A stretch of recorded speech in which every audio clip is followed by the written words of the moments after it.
today? I'm doing well. How are you, Jen? I'm good. I'm good. I was curious what was on your mind going on today. Yeah, it's interesting because lately, in the past couple of weeks, especially, I feel like there are a lot of areas in my life where I feel that there are uncertainties or there are a lot of unknowns. And I really am feeling it, especially this week. And so I even did a theme lesson for my irest yoga nidra classes to talk about how can we rest in not knowing, how can we be okay when we're facing situations where we can't foresee what's going to happen.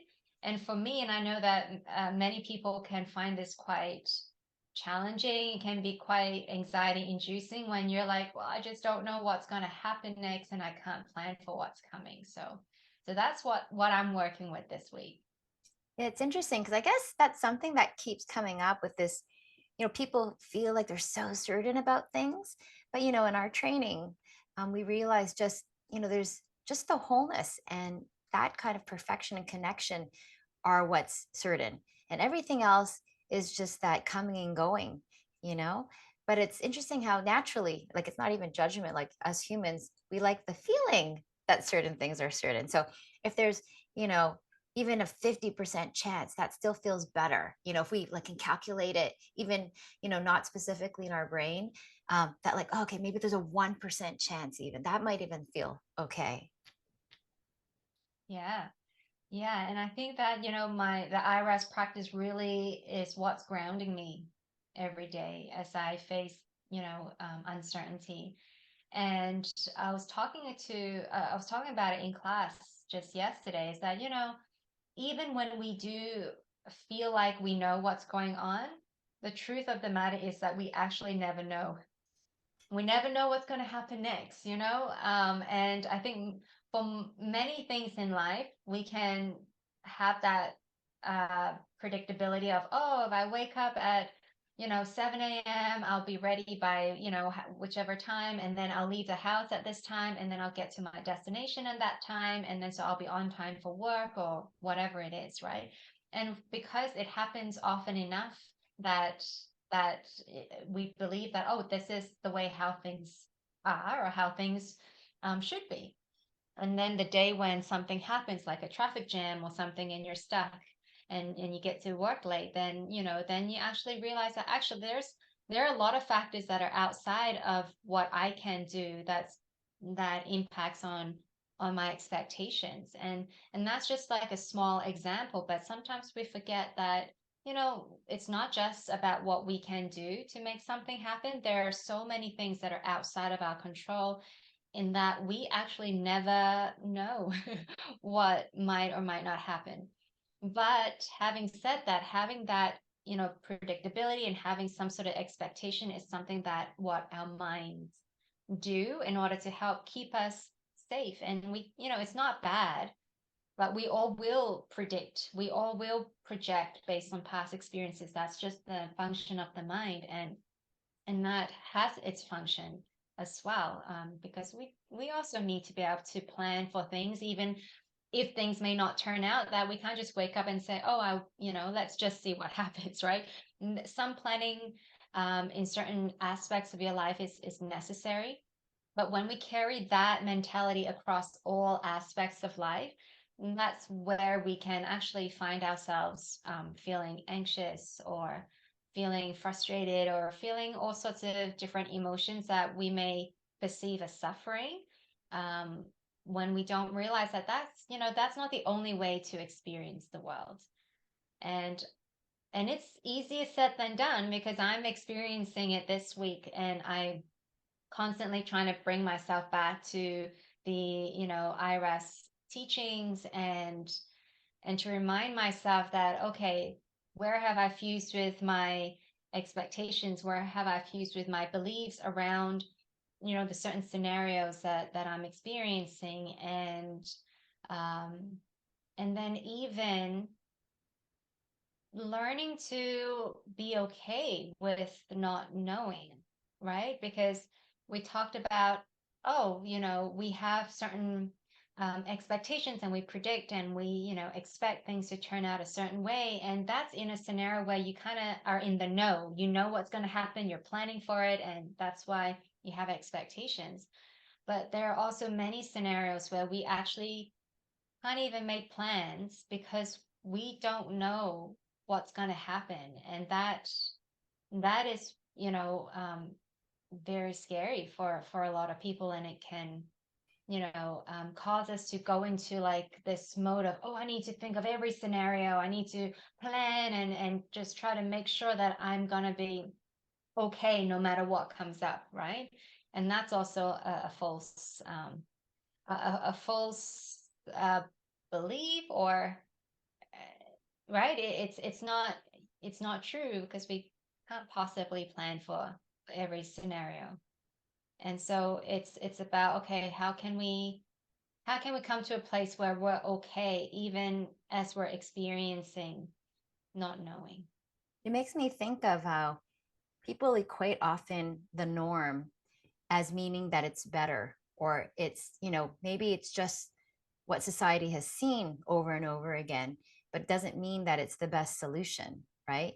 And I feel like when, things have happened in the world that were not the norm, it relates to, I think, the certainty and uncertainty of things, right? Because people just, even though it might be still suffering, but if it's the norm, people are kind of okay with that, right? Living in their lives. Yeah. um, yeah, it's an interesting thing, right? But I feel like during our practice, what wonderful thing about irest is when we learn over and over and over again to just welcome whatever's arising, this uncertainty. We don't know what's going to arise. We don't know what's going to arise in the people we're facilitating it for. And then maybe the people who are the participants, if they feel comfortable enough to get to that point where they're okay with not knowing what's going to arise either, right? But what we come back to, like we say in during the meditation, is coming back to this unchangingness. So there is something that's unchanging, and when people realize there's something beautiful and whole and just so much bigger than all the little bits and pieces, all the little tiny perspectives that are uncertain.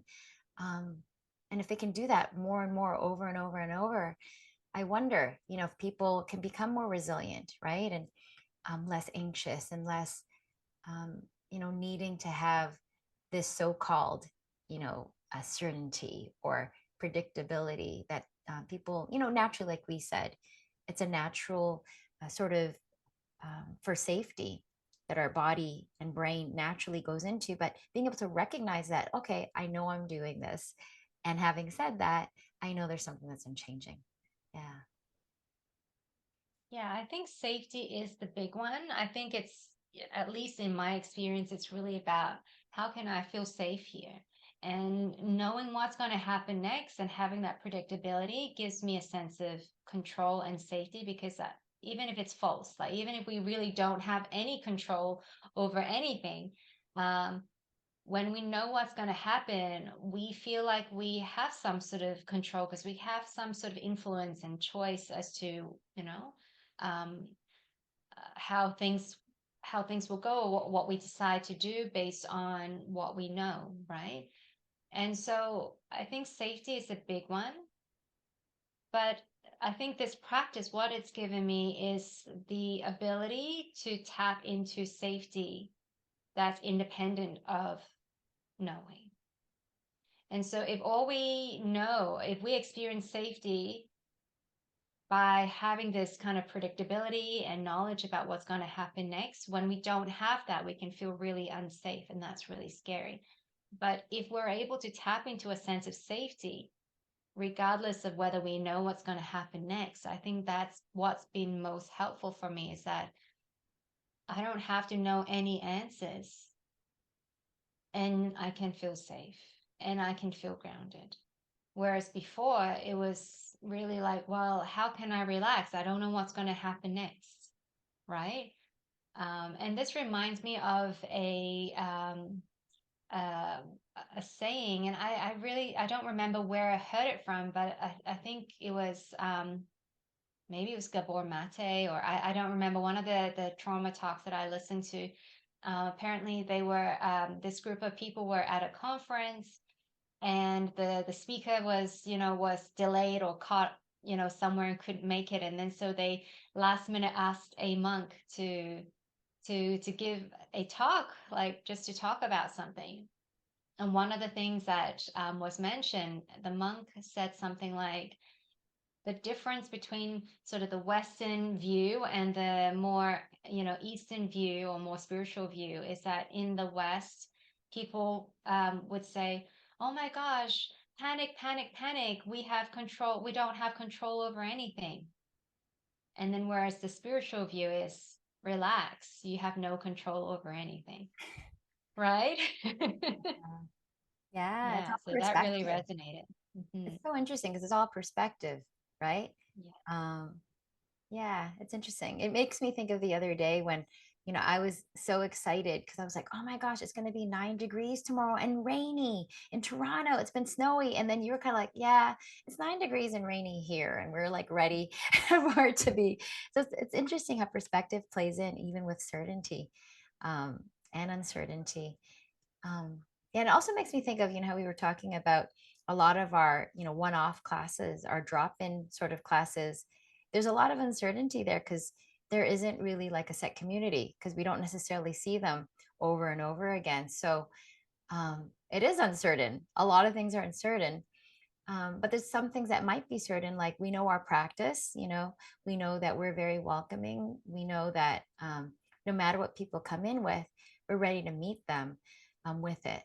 So it's an interesting thing finding certainty within uncertainty in those ways too. Yeah.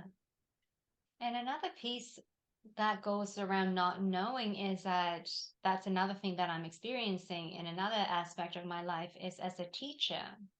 Oftentimes we feel like, oh, we need to know everything. We need to be prepared to be able to answer all the questions and have a solution for the students and know all their medical conditions and know what to do and all. I mean, like as yoga teachers, I don't know. I think maybe you might have a similar experience, but as yoga teachers, like maybe it's because we can connect with students in a different way. Students oftentimes are very willing and wanting to tell you about their problems and what they're experiencing. And sometimes, for a while, especially when I was kind of a new teacher, I kind of felt like, oh my gosh, I need to know all of these things, otherwise I'm failing as a teacher. Um, and then over the years, especially with the irest practice, I'm starting to be okay with what I know and okay with what I don't know, and just be okay to say I don't know. That was a big thing as a school teacher, same sort of thing, Yeah. right? Teaching little children and then being asked everything under the sun. And, one of the helpful things we learned was just saying, I don't know the answer. Maybe we can find the answer together, So realizing like, oh, I can say that. I don't need to know everything, is really helpful. And especially like more and more, I really feel that each of us, like, especially when it comes to our own bodies, like our physical bodies, it's really difficult for even any of these experts to know about the 7 billion bodies that are out there, right?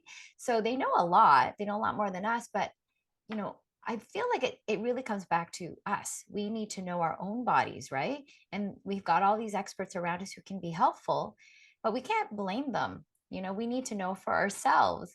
And I feel like that's a certain thing, because we've got this one human container that we're really responsible for, and it's so complex. But if we can at least, get to know our own body, look after our garden, like we were talking about, then there can be some certainty if we know that everybody's looking after their own garden in their own way. That's for certain. Yeah, and I think that is something that is slowly shifting, but for a long time, I think we went from being really connected with our bodies and intuitively knowing, what we need, to moving away from that and outsourcing that to the specialists and experts, and then we go and ask their opinion about what we're feeling. Right. And I'm not saying, oh, that's bad, but as in all systems, there are, pros and cons and things that work and things that don't work so well. So it's about how we can integrate all the different tools we have, including Western medicine, and but not being overly reliant on any one thing, because, like you said, our bodies are complex, and even as specialists, they know really well what they do, but sometimes the issue is that we miss the context, we miss the bigger picture of the whole body. And I know this, I used to work in science, and so we can get really detailed. And I know that, like, when I was doing my research project, I was looking at like 2 3 immune cells. Out of the trillions of cells in the body, I'm really just looking at 3 types of cells, and that was my like project for years and years and years. And so you can get really narrowed in, because that's what specializing really is about, is you get really good at one thing. But then sometimes it's about, well, we need both. We can't just zoom right in and go, oh, that's how those cells interact with each other. But, well, what are the implications? How does that affect the whole body, and how are those cells affecting the immune system, which communicates with all the other systems in the body, and how are other areas of the body impacting the nervous system, like, and the immune system, and all of these other systems in our bodies. And then how are we functioning, as this, human being out into our world, and into, how do we fit into our environment and ecology, and, the whole um, scope of things. And so while it's very useful sometimes to have those specialized knowledge, we also can't forget about the whole. And it's finding that balance between, okay, well, how much do I need to know about this particular area? And how much do I need to know, and be able to put that into perspective? How do I integrate all of these different areas? And the thing is, no one knows that for you but yourself. And it's not even that I know as in an intellectual knowing, it's actually deeper knowing. And when you come to that deeper knowing, there may not even be words. It might just be, it feels right, or it doesn't feel right.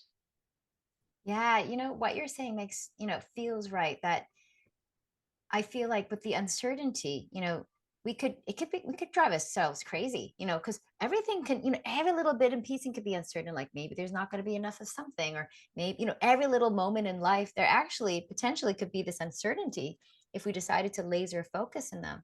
But if we do zoom out, and it makes me think of the focusing and defocusing and the present centered network as well, right? So zooming, away, and like this wholeness, I'm contained in this beautiful unchanging container.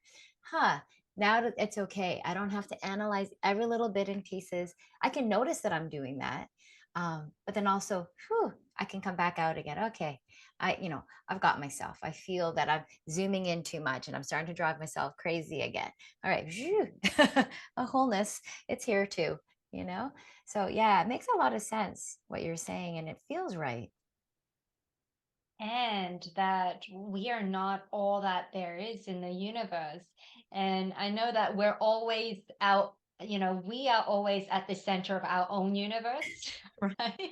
Because that's our experience, that, everything goes through this kind of filtering system of our human body and our past experiences. So we can only view the world through our own experiences. So, yes, everything is about us, essentially. Um, but having said so, if we can take a little bit more of an objective view, yeah, we are just a speck, if that, in the whole totality of things. And that we actually, how much power do we have to influence the universe? Um, and so there's also, if we were thinking about it in a more spiritual sense, we, for those of us who come to a or find ourselves on a spiritual path, we are here because we believe that there is something bigger than us. There's something out there, we may or may not put a name to that, but we feel that there is something bigger than us. And so part of the practice of yoga is really about, well, when do we surrender? When do we let go? When do we find ourselves in the doing, and that kind of bring in that masculine energy of moving forward and figuring things out and solving problems and being in the world in the doing, versus when do we step back and step into that more feminine energy of receiving, of surrendering, of being passive, of letting things go with the flow, or allowing us to go with the flow. And again, these are opposites, so it's not like, oh, we this is better than that. They're both like they're equally important, but it's also part of figuring out of, okay, when is it time for me to do something? When is it time for me to surrender and receive and allow things to kind of unfold? And so I think, in our society, we've been so conditioned to be in the doing, and that's how we approach all our problems, or most of our problems. Like, oh, what do we need to do? What can we do? It's even in our language, right? What's wrong? What can I do? Right? How do we fix it? Right? Um, and in yoga, we learn to invite in a different way of dealing with something. What if there's nothing to be fixed? What if everything is as they should be? Maybe it's not how you want them to be. What if things are actually unfolding perfectly right now? What if it's us that, is causing that, um, uh, this kind of suffering, or this pain that we're feeling? And but maybe everything or everyone else is like, this is fine, and here you are, like, completely, um anxious and contracted, and it's like, actually, everyone is fine. Yeah, it's an interesting thing. You make me you remind me of, how we always come back to that ego I, that, it's not a bad thing, but it's the separateness that claims everything, right? And it's our natural, like we said, everything's just natural in this human experience. Like we're just living contractions of the mystery. Each one of us are just this example of, the remembering and forgetting that happens all over all the time. And it's all perfectly fine. It's all okay, right? All of it. The forgetting is okay. The remembering's okay. Um, all of it's okay, actually. Um, and that I'm certain about. And that's a practice in itself, because so many students and clients that I've worked with, especially ones that have kind of come a bit of a wave, they may have been in a certain situation, and, through practice, they could find themselves, oh, I'm able to feel better. I feel more resilient. I'm less stressed, and things that used to bother me don't bother me so much anymore. And I'm taking new perspectives. So they're seeing the, you know, change and shifts that are happening. And then they'll always, almost certainly, you were playing with words again, almost certain that something happens, and then they like, oh my gosh, I've hit a brick wall, or I can't go further, or oh, I'm going backwards because yesterday or this week I just got so frustrated I wasn't able to, use any of the practices that we've been working on. And so there's this like big, like, oh my gosh, what happened, right? And it is just as you're saying, that their part of life is about that forgetting and remembering. So it is also being comfortable with, well, can I be with even being here when I'm in my contracted state?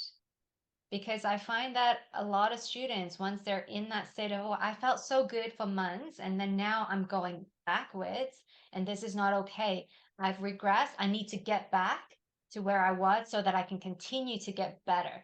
And then so they're like, very subtly, they've already attached to, they created their own expectations, and they're attached to, oh, I need to be more relaxed. I need to be more expanded, and therefore unknowingly they've already judged that, oh, it's better to be, more relaxed and expand, more in expansion or spacious. And yet it's like, well, what's wrong with being contracted also? Can we fully welcome that? Because that's what welcoming is. You're not welcoming if you say, you can come in as long as you make me relax and spacious, but stay out if you're going to make me feel contracted. That's not true welcoming. And so this is something that I find really interesting because it happens to, so many students where, they get so excited and then they're like, what happened? Why am I, what's happening to me? And it's really, really interesting when I offer that, what if it's okay to be contracted? What if it's okay to be feeling this way? And they kind of like, but isn't the point to, And then that's when you kind of see, is it the point? Is your intention to always be relaxed? Like, what's going on here? So it's a really interesting topic. Feel like Yeah. there's tips emerging. And so from listening to what you're saying, I think for me, one tip that might be helpful, perhaps if people want to try it, is I feel like with kids, and I feel very blessed that I get to, work with adults as well as little children.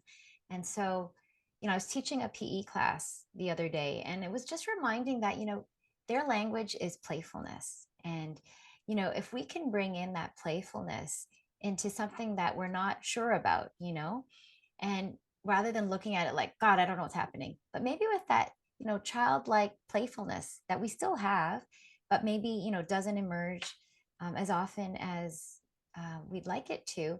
But if we can look at some things that we're uncertain about with that childlike playfulness, I'm curious to see what would happen next, right? Instead of maybe anxiety, welcoming, is there something else that might be there if we see it through different kinds of lens, different eyes? Yeah. Yeah. I love that. I think it's all about staying curious in the end, right? If we can have that curiosity, then nothing is ever really good or bad. It's just interesting. Um, One tip that I could offer is that when we are going through, whether it be uncertainty or something else that causes some sort of um, reactions or emotions that you are uncomfortable with, for me, it's really helpful to just witness and not just witness as in, oh, I'm witnessing it, but even maybe giving it voice to it, like to say, um, oh, I see anxiety arising. So it's not just like, 'cause I think sometimes even if you don't say it out loud, it just helps to create that little bit of perspective, just like what we were saying. Because when we're so close and when we're fused with the emotions, it's hard to find that objectivity. We're just too close. So by saying that instead of I'm so anxious, if we, for me, it's just if I just remind myself to change my sentence, change my language, and say, anxiety, I sense anxiety is arising. That for me, it's like a switch. It gives me that, oh, I can take a step back because I'm not the anxiety. I'm aware of it. And then once I'm there, then I can sense into the anxiety, but also I can remind myself that, well, the person or the being who is witnessing is not in the anxiety. Where is that being as I'm witnessing? And then I kind of fall back then into this um, unchanging awareness or this groundedness, it's just a place that is not in the chaos, if you like. So it's like I'm witnessing and there's the chaos in front of me, but where I am at, I'm not in it. And so just that alone helps to remind me that I can be anxious and I can also sense that there's something more than that. And for me, that's been really helpful to just identify, not to dissociate. We don't want to say I don't want to feel anxiety. It's about how can I feel both? Anxiety is here and it's not good or bad. And that's not all. There is also something else. In fact, there is something bigger than the anxiety. And so if I can tap into that's bigger, then I can view my anxiety in a different way. And that if I choose to, I can interact with the anxiety. But if I don't want to in that moment, I can also choose to stay in that more calm place where I can be grounded and be okay even as I'm not okay?